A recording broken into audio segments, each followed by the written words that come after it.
ಈ ಗ್ರೇವಿ ಚಪಾತಿ, ದೋಸೆ, ಅನ್ನಕ್ಕೆ ಸೂಪರ್ ಆಗಿರ್ತದೆ. ಮಾಡಲಿಕ್ಕೂ ತುಂಬ ಸುಲಭ. ಆ ವಿಡಿಯೋವನ್ನು ಸ್ಕಿಪ್ ಮಾಡದೆ ಪೂರ್ತಿಯಾಗಿ ನೋಡಿ, ಖಂಡಿತ ನಿಮಗೆ ಇಷ್ಟ ಆಗ್ತದೆ. ಇಷ್ಟ ಆದರೆ ಲೈಕ್ ಮಾಡಿ, ಕಮೆಂಟ್ ಮಾಡಿ, ಹಾಗೆ ಆದಷ್ಟು ಶೇರ್ ಮಾಡಿ. ಯಾರಾದರೂ ಹೊಸಬರಾಗಿದ್ದಲ್ಲಿ ಪ್ಲೀಸ್ ನನ್ನ ಯೂಟ್ಯೂಬ್ ಚಾನಲ್ನ ಸಬ್ಸ್ಕ್ರೈಬ್ ಮಾಡಿ, ನನಗೆ ಸಪೋರ್ಟ್ ಮಾಡಿ. ಎಲ್ರಿಗೂ ನಮಸ್ಕಾರ. ನಾನಿವತ್ತೊಂದು ಸಿಂಪಲ್ ಆದ ಮಶ್ರೂಮ್ ಗ್ರೇವಿ ಮಾಡ್ತಾ ಇದ್ದೇನೆ. ನೋಡಿ, ನಾನು ಎಣ್ಣೆ ಹಾಕ್ಕೊಳ್ತಾ ಇದ್ದೇನೆ. ಹಾಗೆ 2 ಸ್ಪೂನು ತುಪ್ಪ ಹಾಕ್ಕೊಳ್ತಿದ್ದೇನೆ. ತುಪ್ಪ ಒಳ್ಳೆ ರುಚಿಯನ್ನು ಕೊಡ್ತದೆ. ಹಾಗೆ 1 ಸ್ಪೂನು ಜೀರಿಗೆ, 2 ಸಣ್ಣ ಸಣ್ಣ ತುಂಡು ಚಕ್ಕೆ, ಹಾಗೆ 1 ಏಲಕ್ಕಿಯನ್ನು ಹಾಕಿದ್ದೇನೆ. ಇದನ್ನು ಚೆನ್ನಾಗಿ ನಾವು ಫ್ರೈ ಮಾಡ್ಕೊಳ್ಬೇಕು. ಹಾಗೆ 2 ಈರುಳ್ಳಿಯನ್ನು ಸಣ್ಣ ಸಣ್ಣದಾಗಿ ಕಟ್ ಮಾಡಿ ಇಟ್ಕೊಂಡಿದ್ದೇನೆ, ಅದನ್ನು ಹಾಕ್ತಾ ಇದ್ದೇನೆ. ಈರುಳ್ಳಿಯನ್ನು ಯಾವಾಗಲೂ ನಾವು ಸರಿಯಾಗಿ ಎಣ್ಣೆಯಲ್ಲಿ ಫ್ರೈ ಮಾಡ್ಕೊಳ್ಬೇಕು, ಯಾಕಂದರೆ ಇಲ್ಲದ್ರೆ ಹಸಿ ಸ್ಮೆಲ್ ಬರ್ತದೆ, ಆಗ ಅಷ್ಟೊಂದು ಚೆನ್ನಾಗಿರುವುದಿಲ್ಲ. ನೋಡಿ, ಈಗ ನಾನು ಸ್ವಲ್ಪ ಜಿಂಜರ್ ಗಾರ್ಲಿಕ್ ಪೇಸ್ಟನ್ನು ಹಾಕ್ತಾ ಇದ್ದೇನೆ. ನಾನು ರೆಡಿಮೇಡ್ ಜಿಂಜರ್ ಗಾರ್ಲಿಕ್ ಪೇಸ್ಟನ್ನು ಹಾಕ್ತಾ ಇದ್ದೇನೆ. ಸ್ವಲ್ಪ ಚೆನ್ನಾಗಿ ಇದನ್ನು ಫ್ರೈ ಮಾಡುವ.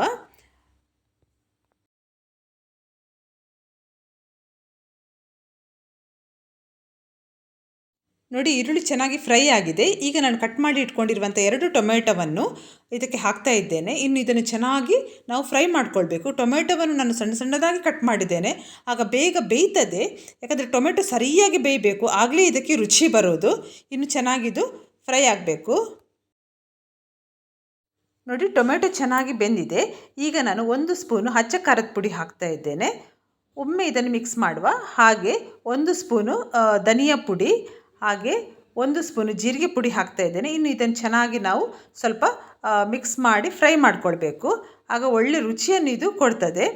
ಹಾಗೆ ಈಗ ನಾನು ರುಚಿಗೆ ತಕ್ಕಷ್ಟು ಉಪ್ಪನ್ನು ಹಾಕ್ತಾ ಇದ್ದೇನೆ. ನಮಗೆ ಯಾವ ರೀತಿ ರುಚಿ ಬೇಕು ನೋಡಿ, ಆ ರೀತಿ. ಜಾಸ್ತಿ ಉಪ್ಪು ಕೂಡ ಹಾಕಬಾರ್ದು, ಚೆನ್ನಾಗಿರೋದಿಲ್ಲ. ಈಗ ನಾನು ಇದಕ್ಕೆ ಸ್ವಲ್ಪ ನೀರನ್ನು ಹಾಕ್ತಾ ಇದ್ದೇನೆ. ಜಾಸ್ತಿ ನೀರು ಹಾಕೋದು ಬೇಡ, ಯಾಕಂದರೆ ತುಂಬ ನೀರು ಆಗಬಾರ್ದು. ಇದು ಸ್ವಲ್ಪ ಗ್ರೇವಿ ಥರ ಇರಬೇಕು.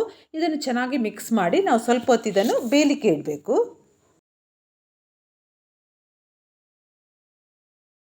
ಈಗ ನಾನು ಮಶ್ರೂಮ್ ಹಾಕ್ತಾ ಇದ್ದೇನೆ. ಇನ್ನು ಇದನ್ನು ಚೆನ್ನಾಗಿ ಮಿಕ್ಸ್ ಮಾಡಿ ನಾವು ಚೆನ್ನಾಗಿ ಬೇಯಬೇಕಿದು. ಒಳ್ಳೆ ರುಚಿಕರವಾದ ಮಶ್ರೂಮ್ ಗ್ರೇವಿ ಇದು.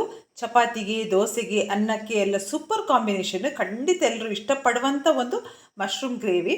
ನಾನು ತುಂಬ ಸುಲಭವಾಗಿ ಇದನ್ನು ಇವತ್ತು ಮಾಡ್ತಾ ಇದ್ದೇನೆ, ಯಾಕಂದರೆ ಪುಡಿಯನ್ನು ಯೂಸ್ ಮಾಡಿ ನಾನು ಮಶ್ರೂಮ್ ಗ್ರೇವಿ ಮಾಡ್ತಾಯಿದ್ದೇನೆ. ಯಾರು ಬೇಕಾದರೂ ಮಾಡ್ಬೋದು.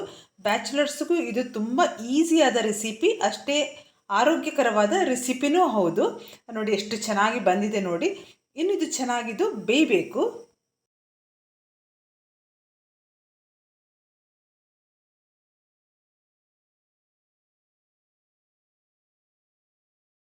ಮಶ್ರೂಮ್ ಚೆನ್ನಾಗಿ ಬೆಂದಿದೆ. ಈಗ ನಾನು ಇದಕ್ಕೆ ಕೊತ್ತಂಬರಿ ಸೊಪ್ಪನ್ನು ಹಾಕ್ತಾ ಇದ್ದೇನೆ.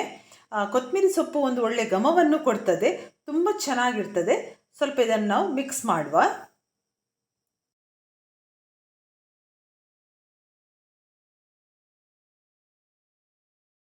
ಬೆಂದದ್ದು ಸಾಕು. ಇವತ್ತಿನ ಮಶ್ರೂಮ್ ಗ್ರೇವಿ ರೆಸಿಪಿ ನಿಮಗೆಲ್ರಿಗೂ ಇಷ್ಟ ಆಗಿದೆ ಅಂತ ನಾನು ಅಂದ್ಕೊಂಡಿದ್ದೇನೆ. ಇಷ್ಟ ಆದರೆ ಪ್ಲೀಸ್ ಲೈಕ್ ಮಾಡಿ, ಕಮೆಂಟ್ ಮಾಡಿ, ಆದಷ್ಟು ಶೇರ್ ಮಾಡಿ.